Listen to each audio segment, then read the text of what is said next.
Imagine standing in front of a massive, dark gold mine shaft. The previous owners, some of the biggest mining conglomerates in the world, have just shut it down because it's losing millions. Gold prices are at an all-time low. Everyone is pulling their money out. But one man walks in and says, "I'll buy it."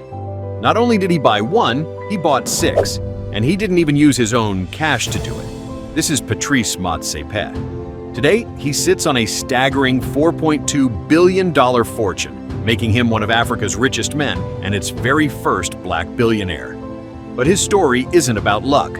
It's a masterclass in calculated risk, recognizing hidden value, and a blueprint forged long before he ever stepped foot into a corporate boardroom. How did he pull off the ultimate financial heist legally? To understand that, we have to go back to a tiny spaza shop in Hammanskraal. Patrice Motsepe didn't start from absolute zero, but he grew up under the heavy, restrictive walls of the apartheid era.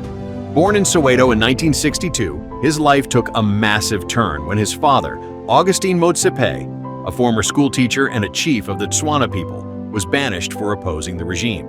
Augustine didn't let that break him. He set up a grocery store and a beer hall that became immensely popular with local mine workers. By the age of just 5, a young Patrice was standing behind that counter selling bread, cold drinks, and essentials. This is where the magic happened. While other kids were playing, Patrice was listening to the miners. He saw their grit, understood their struggles, and learned how the mining industry actually worked from the ground up. His father noticed something early on, saying the family business always made way more money when Patrice was handling the cash register. But Patrice had bigger plans. He realized early on that while the counter taught him business, he didn't want to stand behind it forever. He wanted to own the game. To break into a heavily segregated economy, Motsepe needed a weapon. That weapon was education. He earned his law degree from the University of the Witwatersrand, specializing in mining and business law. By 1993, he achieved what many thought impossible at the time. He became the first black partner at the prestigious corporate law firm Bowman Gilfillan. This is where his childhood exposure and his legal brilliance collided. As South Africa transitioned into democracy in 1994, the political landscape shifted completely. New black economic empowerment laws required mining companies to have at least 26% black ownership to secure licenses.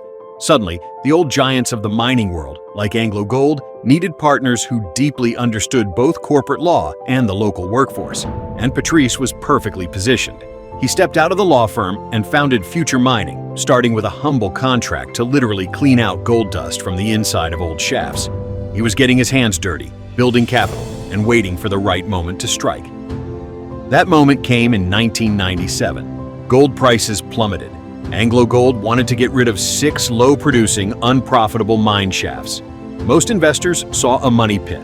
Motsepe saw an empire. He met with AngloGold executives and negotiated an incredibly audacious deal.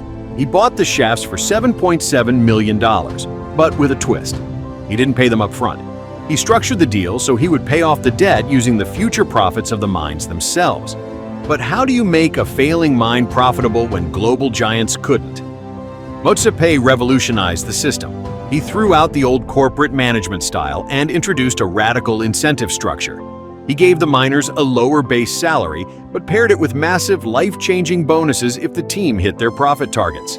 Suddenly, the workers weren't just employees, they were partners. Productivity skyrocketed. The failing shafts turned highly profitable almost overnight. In 2002, his company, AngloGold, listed on the Johannesburg Stock Exchange. A few years later, it merged to form African Rainbow Minerals, cementing his status as a multi-billionaire. From watching mine workers buy bread at his father's spaza shop to owning the very mines they worked in, Patrice Motsepe's rise to a $4.2 billion fortune wasn't just about finding gold. It was about finding value where others saw waste, understanding the human element of business, and knowing exactly when to bet on himself.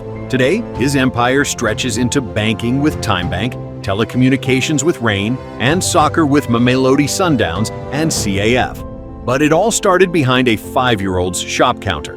What's the biggest lesson you took from his strategy?